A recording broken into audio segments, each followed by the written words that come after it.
Hello everyone, welcome back to my YouTube channel unfold learning. और आज मैं लेकर आई हूँ आपके लिए एक और solution video from ICSE mathematics class 9 from Kristen publication, जिसका चैप्टर 5 साइमल्टेनियस लीनियर इक्वेशन की एक्सरसाइज 5E आज हम सॉल्व करेंगे।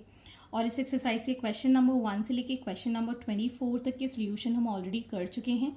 अगर आपने मिस कर दिया है तो please do have a look in the description box of this video, जहाँ पर आपको बाकी के सोल्यूशंस की वीडियो प्लेलिस्ट बनाकर प्रोवाइडेड है। तो आज हम स्टार्ट कर रहे हैं क्वेश्चन नंबर 25 के साथ। A takes 3 hours more than B to walk 30 kilometers. But if A doubles his pace, he is ahead of B by 1.5 hours. Find their speed of walking. तो हम assume कर लेते हैं let the speed of walking of A be x kilometer per hour and B be y kilometer per hour। ठीक है, अब हमें पता है speed is equal to distance upon time. ठीक है, तो डिस्टेंस क्या हो जाएगा, स्पीड इनटू टाइम। ठीक, अब ए ने 3 आवर्स लिए, ठीक, मोर देन बी। तो अगर टाइम ए का हम देखें that will be 30 by x, जिसकी स्पीड है, और बी का अगर हम देखें that will be 30 by y. ठीक है, अब ये दोनों के टाइम में time of A is 3 more than this. ठीक है, तो अब हमें यहाँ पर ये बताना है that 30 by x minus 30 by y is 3 hours. अब ए ने डबल कर लिया तो टाइम ऑफ ए कितना हो जाएगा, 30 बाय एक्स का 2x, मतलब स्पीड उसने डबल कर ली। ठीक, और बी की जो स्पीड थी वो एज इट इज़ रही, तो इससे वो 1.5 घंटा ज़्यादा, 1.5 घंटा 1/2 को हम 3/2 आवर्स लिख सकते हैं। तो ये हो जाएगा हमारे पास 30 by y minus 30 by 2x is 3/2। ठीक, तो अब हम यहाँ पर एज्यूम कर लेते हैं let 1/x be m and 1/y be n। तो यहाँ पर आ जाएगा ये 30m minus 30n is equal to 3, और यहाँ पर आ जाएगा 30n, और ये प्लस का है और ये वाला माइनस का है। 30/2m is equal to 3/2। ठीक है, तो अगर हम इसको जोड़ देते हैं, this is the first equation, this is the second equation. ये हमने मॉडिफाई की फर्स्ट और ये हमने मॉडिफाई की सेकेंड। ठीक है, ये वाला y वाला टर्म मैंने पीछे लिखा है, x वाला टर्म मैंने आगे लिख दिया है। तो ये दोनों तो कैंसिल हो गए। So 30m minus 30/2 is equal to 3 minus 3/2। ठीक, तो यहाँ पर हमने एलसीएम लिया 2 और यहाँ पर m है, तो ये आ गया हमारे पास 60m minus 30m is equal to 2, 6 minus 3, ये दोनों cancel. So 30m is equal to 3, तो m की वैल्यू आ गई हमारे पास 1/10। ठीक, अब हम इसको सब्स्टिट्यूट कर देते हैं फर्स्ट वाली इक्वेशन में। तो ये आ जाएगा 30 into 1/10 minus 30n is equal to 3, और ये 3 से ये 3 कैंसिल। सॉरी, यहाँ पर ये प्लस है, ये भी प्लस है, तो ये आ जाएगा हमारे पास 9। ठीक, यहाँ पर आ जाएगा ये 3/10, ये भी 3/10। So we get this as, इधर इसको मल्टीप्लाई करेंगे, 9 minus 30n is equal to 3 -30n is equal to -6, n is equal to 1/5। ठीक है, तो अगर हम यहाँ सब्सटीट्यूट करें तो x की वैल्यू 1/m और y की वैल्यू 1/n है। सो दिस बिकम्स 10/3 विच इज़ 3.3 और y की वैल्यू है 5।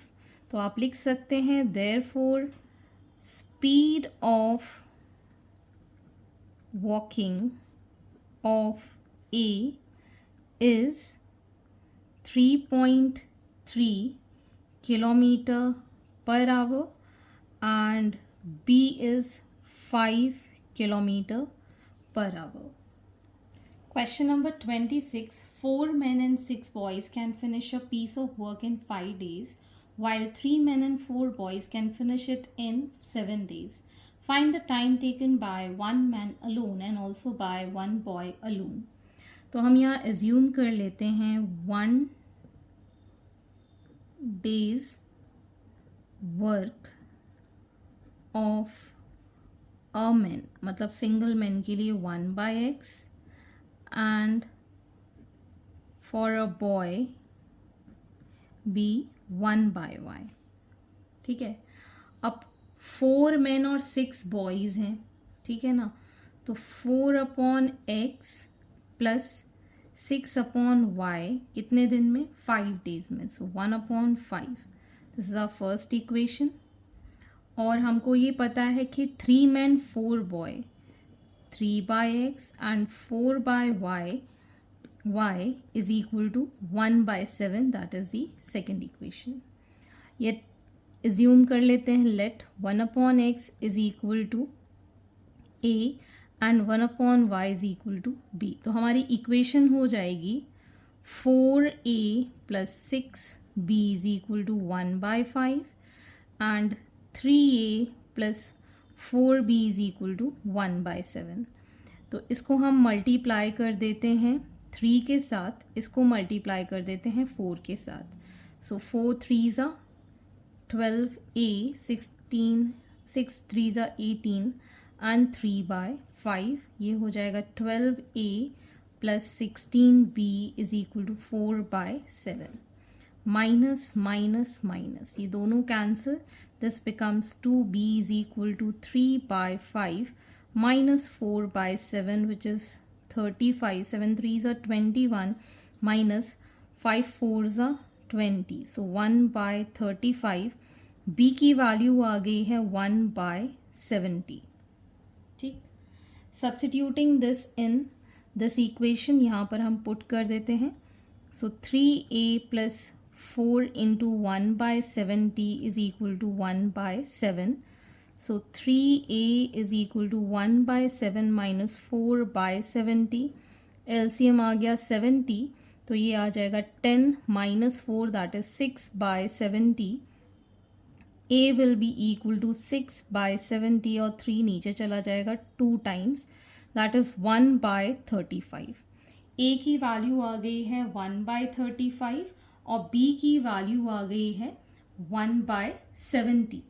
ठीक है, तो यहाँ पर अब हम पुट कर देंगे। सो x की वैल्यू हो जाएगी 1/a विच इज़ 35 और y की वैल्यू है 1/b दैट इज़ 70। ठीक है, तो आप यहाँ लिख सकते हैं therefore men can do alone in 35 days and boys can do in 70 days। ठीक है, बॉयज़ के लिए 70 और मैन के लिए 35।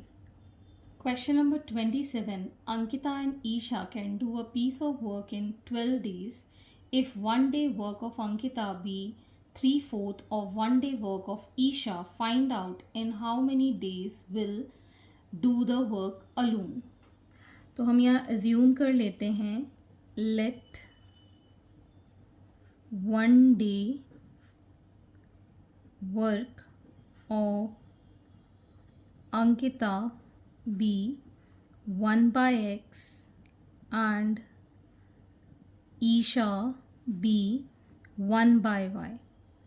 ये हम 1 में क्यों ले रहे हैं इसका भी रीज़न मैं बता देती हूँ। जैसे 1/x हमने प्रीवियस क्वेश्चन में लिया था वर्क डन में, क्योंकि ये डायरेक्ट और इनडायरेक्ट वेरिएशन अगर आपने 7th 8th में पढ़ा है तो आपको ध्यान होगा।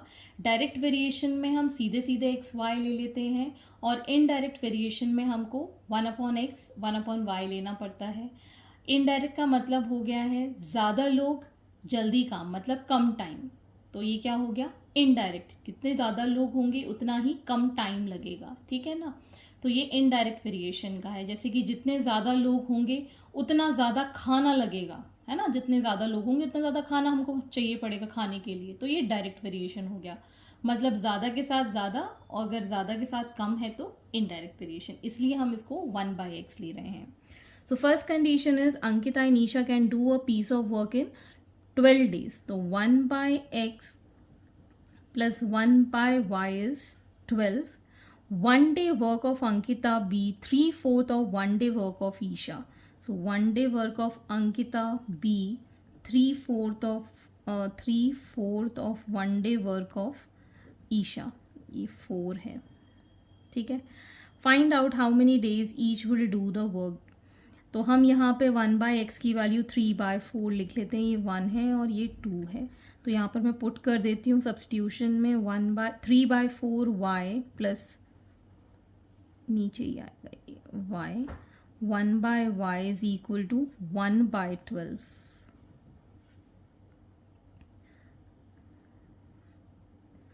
तो ये आ गया हमारे पास 4y, 3 plus 4 is equal to 1/12. Y will be is equal to 7 into 12/4. So 4 3s are, that is 21. अब हम यहाँ पुट कर देते हैं। So 1/x is equal to 3/4 into 21. 7 3s are 21. So x की वैल्यू आ गई 7 4s are 28. Ankita alone can do in 28 days and Isha in 21 days, ठीक है ना। तो इस तरीके से आपको ये आंसर लिखना है।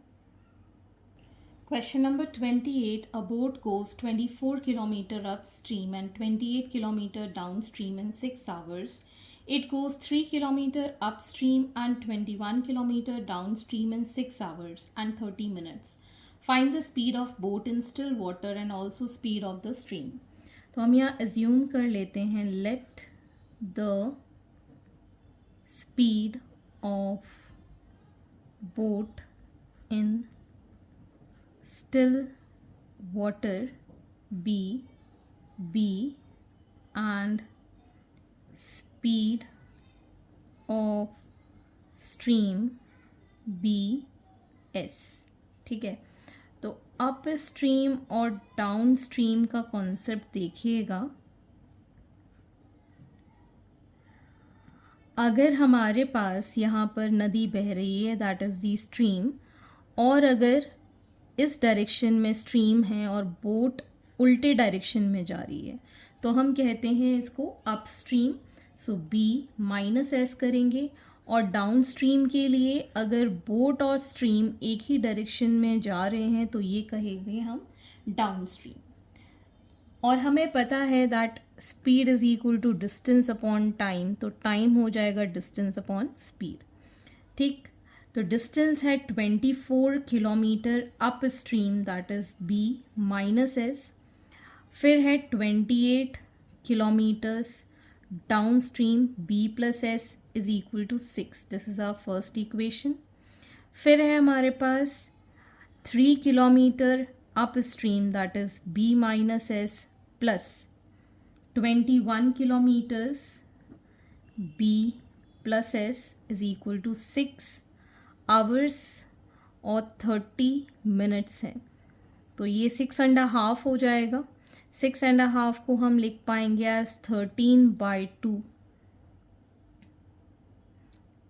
आवर्स में है ये भी आवर्स में लिखना पड़ेगा, तो 6.5 ले लेते हैं इसको, 6.5 आवर्स, क्योंकि ये भी आवर्स में है। ठीक, तो अब हम इसको सॉल्व कर लेते हैं। Let 1/b minus S is equal to U and 1/b plus S is equal to we.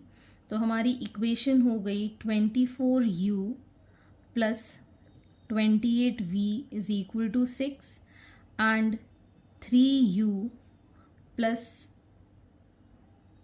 ये शायद 30 किलोमीटर्स है, this is 30 kilometres.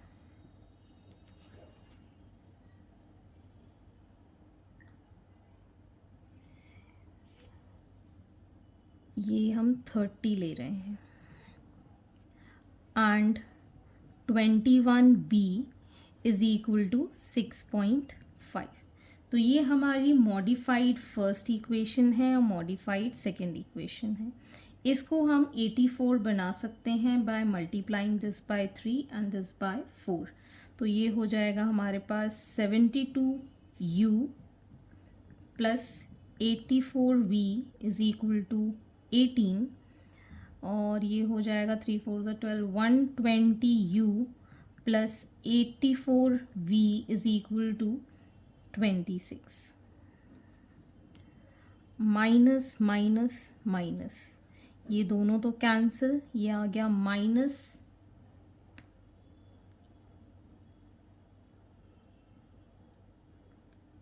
10 minus 2 is 8, 11 minus 48u is equal to minus 8, u is equal to minus 8 by minus 48, that is 1 by 6।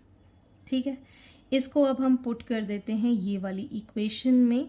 तो ये हो जाएगा 24 into 1 by 6 plus 28v is equal to 6, 6 4 ज़ा 24, so 28v is equal to 2, v is equal to 1 by 14।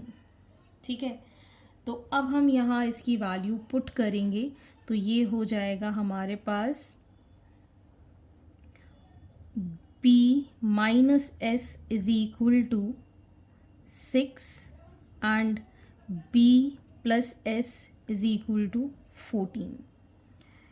ये दोनों cancel, so 2b is equal to 20, b is equal to 20 by 2 that is 10। और b की value हम put कर देते हैं इस वाली इक्वेशन में। So 10 plus s is equal to 14, s is equal to 14 minus 10 that is 4।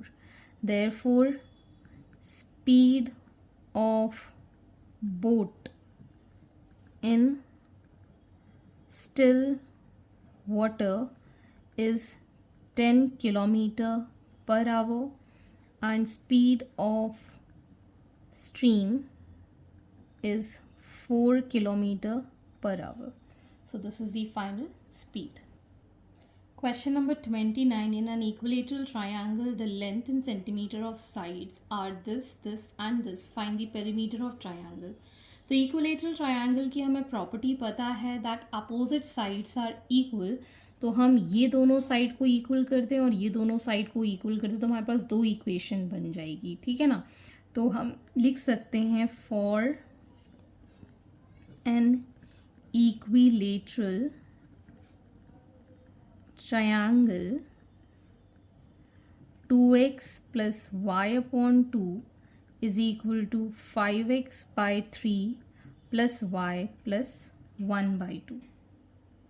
ठीक है, इसको हम सॉल्व कर लेते हैं। इसको इस साइड ले जाएंगे, एलसीएम ले लेते हैं इसका। पहले तो 2 एलसीएम लिया तो 4x plus y is equal to 6 ले लिया। This will be 10x plus 6y plus 3, ये कैंसिल आउट हो गया 3 के साथ। ये आ गया 12x plus 3y is equal to 10x plus 6y plus 3।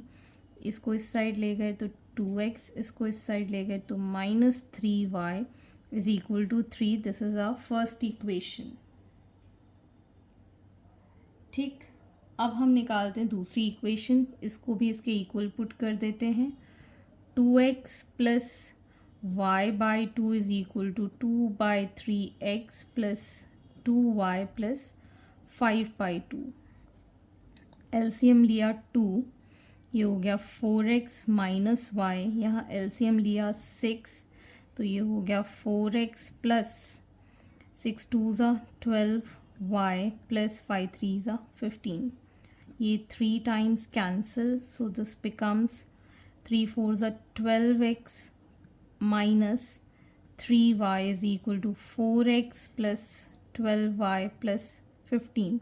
इसको इस साइड ले गए तो 8x माइनस का इस साइड ले गए तो 15y is equal to 15। This is our second equation. ये एक्चुअली प्लस है, तो ये भी प्लस, ये भी प्लस, ये भी प्लस, तो यहाँ आ जाएगा माइनस का 9y। ठीक, ये हमारी first equation 2x minus 3y is equal to 3। ये हमारी second equation 8x minus 9y is equal to 15।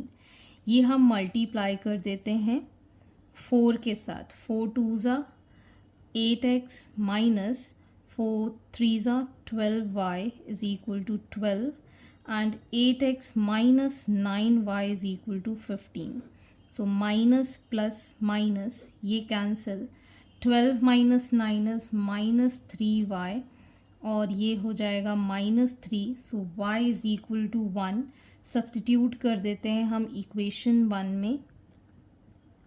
Substituting y is equal to 1 in equation 1।